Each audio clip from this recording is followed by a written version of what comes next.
Este belo exemplar de jatobá é uma espécie característica nativa na Amazônia e na Mata Atlântica. Ela pode também ser encontrada no cerrado ou eventualmente até em alguma praça pública compondo o paisagismo urbanístico da cidade. Mas aí ela foi plantada pelo homem naquele local. Naturalmente ela ocorre nos biomas Amazônia e Mata Atlântica. Essa árvore ela pode atingir até 20 metros de altura e o seu tronco pode se desenvolver até 1 metro de diâmetro. Ela possui umas folhas brancas amareladas muito discretas, dispostas em cachos terminais na ponta dos galhos. A sua floração ocorre durante os meses de verão, por isso que a gente ainda não está vendo flores nesse exemplar arbóreo. Pois estamos, obviamente, no final do inverno e início da primavera. O fruto dessa planta, muito característico, ele é do tipo vagem.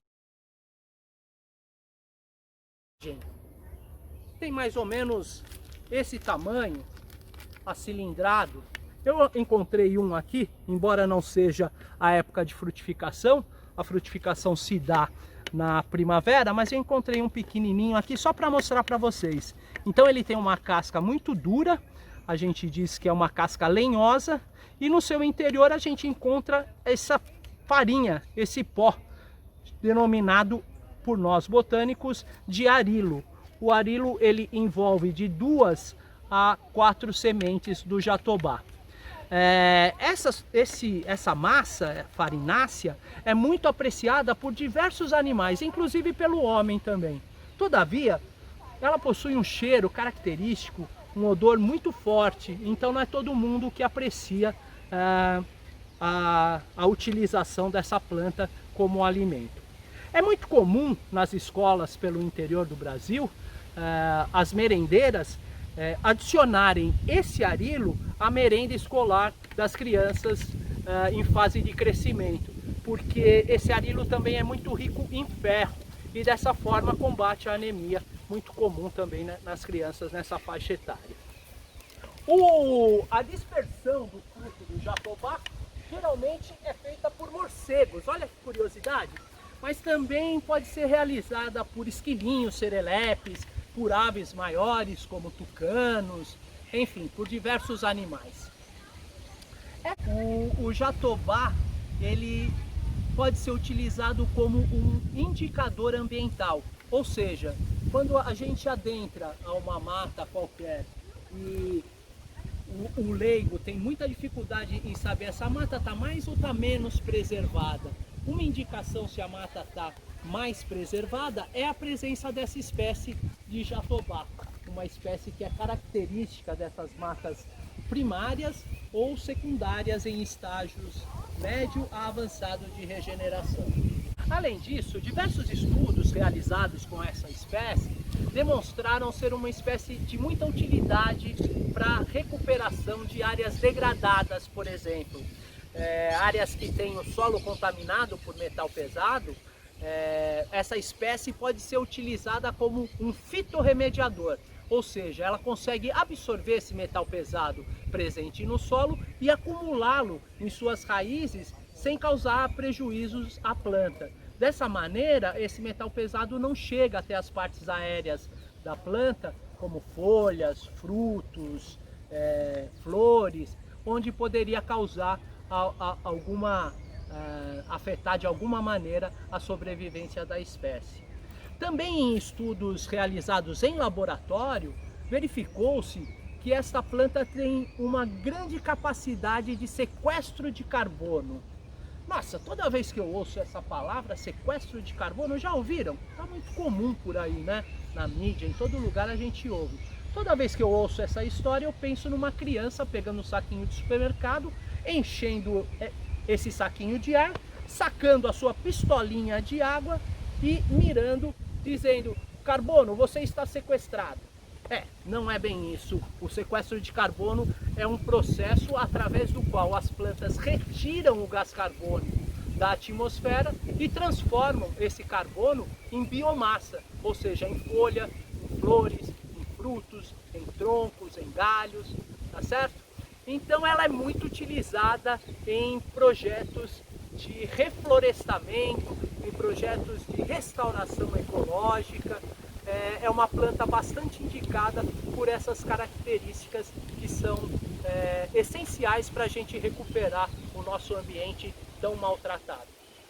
Além disso, essa planta também tem propriedades terapêuticas, farmacológicas, medicinais. Os índios da América Latina, como um todo, conhecem o jatobá como uma fruta mística, sendo utilizada para estabelecer a organização mental e também a purificação de seus sentimentos. A resina produzida por essa árvore a torna naturalmente resistente a fungos e cupins, funcionando como um mecanismo de defesa da planta contra ataques de seres xilófagos, aqueles que se alimentam de madeira.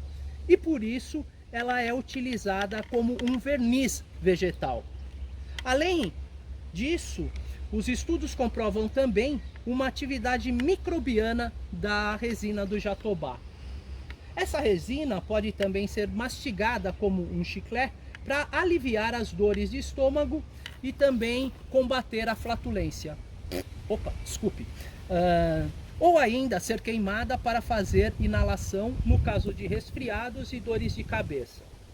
O extrato retirado de suas folhas tem propriedades antifúngica e analgésica.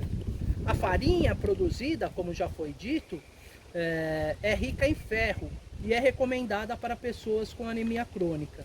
Já a casca do jatobá é utilizada para fazer o chá, também chamado de vinho do jatobá, que seria um estimulante e fortificante.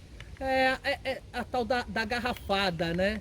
Muito presente na cultura popular do Brasil.